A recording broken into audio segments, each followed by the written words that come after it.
terkenang selama hidupku. Assalamualaikum warahmatullahi wabarakatuh. Salam lintas agama. Hai Sobat Ruang Cerita.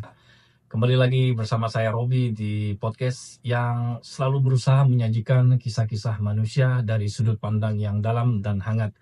Dan di episode kali ini kita akan membahas topik yang sedang panas di Amerika Serikat ya, yaitu gelombang deportasi besar-besar dan bagaimana imigran Indonesia di Amerika menghadapi ketidakpastian ini. Siapkan kopi atau tehmu, mari kita mulai. Belakangan ini, media internasional ramai memberitakan kebijakan imigrasi ketat di Amerika Serikat. Pemerintah setempat disebut sedang memperketat aturan dan mempercepat proses deportasi bagi imigran tanpa dokumen resmi, bahkan bagi mereka yang sudah tinggal puluhan tahun. Tindakan ini menuai pro dan kontra. Di satu sisi, ada yang menganggap ini langkah untuk menertibkan sistem imigrasi. Di sisi lain, banyak aktivis HAM yang mengecamnya karena dianggap mengabaikan hak asasi manusia, terutama bagi keluarga yang terpisah atau anak-anak yang lahir di Amerika. Menurut data terbaru, sekitar 11 juta imigran tanpa status legal tinggal di Amerika dan ribuan diantaranya berasal dari Asia Tenggara, termasuk Indonesia. Lalu bagaimana dampaknya bagi warga Indonesia di Amerika? Untuk memahami dampaknya, saya ingin membagikan cerita, ya sebut saja namanya Fulan, seorang pria asal Jawa Tengah yang tinggal di California sejak 2005. Dan si Fulan bekerja di restoran Indonesia dan mengurus dua anaknya yang lahir di Amerika. Meski sudah berusaha mengajukan izin tinggal, prosesnya terhambat birokrasi. Bulan lalu dia menerima panggilan dari imigrasi dan dia berkata, "Saya takut sekali," katanya.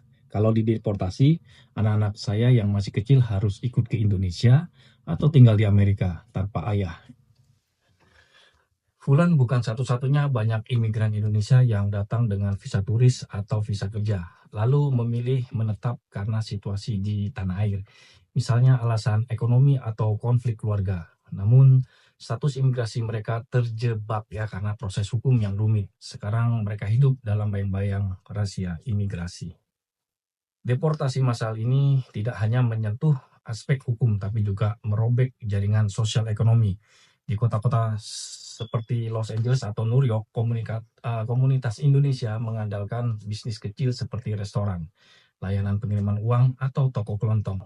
Jika tenaga kerja mereka tiba-tiba dideportasi, bisnis ini bisa kolaps ya. Selain itu, banyak keluarga yang terancam kehilangan mencari nafkah utama. Seperti kisah sebut saja Ibu Fulani, seorang ibu single parents yang nyaris dideportasi tahun lalu berkat bantuan pengacara pro bono. Apa itu pro bono? Pengacara pro bono adalah advokat yang memberikan bantuan hukum secara gratis kepada masyarakat miskin atau organisasi nirlaba.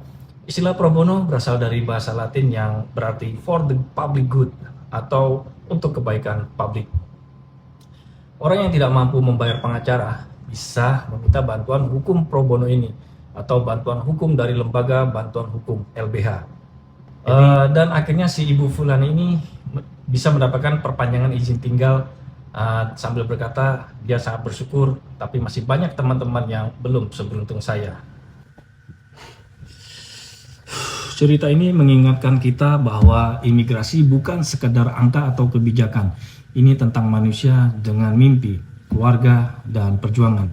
Bagi Indonesia, fenomena ini juga jadi refleksi apakah kondisi di tanah air seperti lapangan pekerjaan terbatas atau ketidakstabilan politik ikut mendorong untuk mencari kehidupan lebih baik di luar negeri, meski dengan risiko yang tinggi.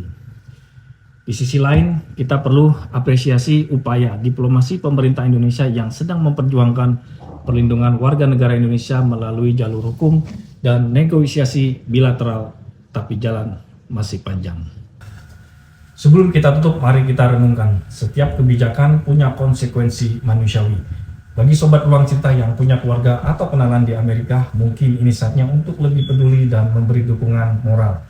Jika kalian ingin membantu, kunjungi situs Indonesian Diaspora Network atau organisasi lokal yang fokus pada isu ini. Terima kasih sudah mendengarkan, karena setiap cerita punya makna dan setiap ruang punya cerita. Jangan lupa subscribe channel Ruang Cerita Robi untuk kisah-kisah lain yang membuka wawasan dan hati.